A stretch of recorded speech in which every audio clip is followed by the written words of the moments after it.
Hello there, and welcome to the mini version of Dan York's State of Mind here on WPRI.com. The real show, of course, zooming away on MyRide TV at 7:30 and Fox Province at midnight, and of course, found right here on WPRI.com.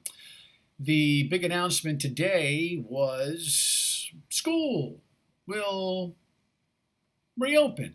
Well, the goal is that school will reopen August 31st. And the governor says there's some $40+ million that will be allocated to what I'm guessing is going to be, in a lot of ways, technology to make sure that the air is good. Although she didn't specify that today, there's really not a lot of detail. In fact, there wasn't a lot of detail about anything. In fact, that wasn't the plan today. The plan was to punctuate the coverage of the mask on her face. By the way, she and the first gentleman are negative. They had their COVID tests.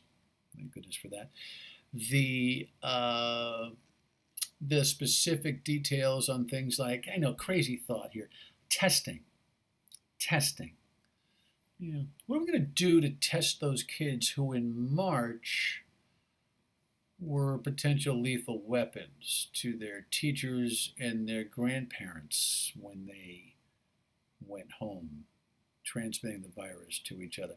Now, unless the efficacy or the power of the virus has changed from March to September, then maybe it has, or maybe it will.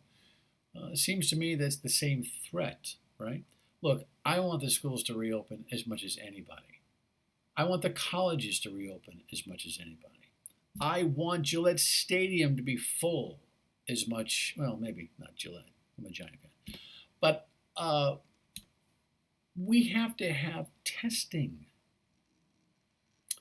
There has to be a plan for testing. And the triage plan cracks me up. The governor is talking about this 4-hour response team that she's hooking up out of the Department of Health, who, when COVID is found, they come running. It's like Ghostbusters. Dum dum dum dum bum bum dum bum bum bum bum bum. Here comes the COVID team. Well, how do you know in a school that you got to bring the COVID team in?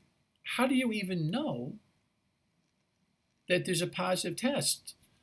How do you know when a kid sneezes from allergies? You know, the fourth grader who's got all over the place. How do you know whether that's COVID or whether that's allergies or whether it's the common cold?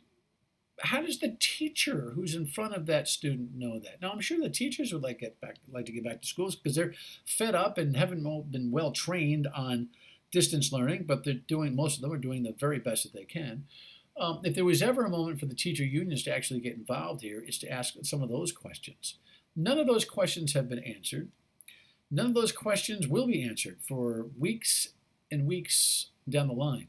Where was the statewide superintendent meeting, with the education commissioner and the governor to, brainstorm, this whole concept of opening up the schools? Where was that? Did that happen? No.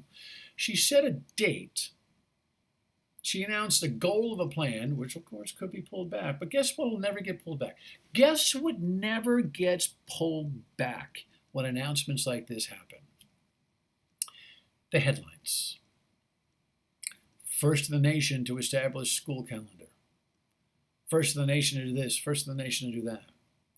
Now, look, is the governor trying to do the right thing? Most of the time. Do politics need to be served? Oh, yes. And are we to be the guinea pig for her politics? I don't think so. So unless and until she gets down and dirty with the diligence on how the schools are going to open at the time that she announces it's her goal, as opposed to it's my goal and we'll fill in the blanks later, most of you should be ignoring this. You have a great night. Thanks for checking in.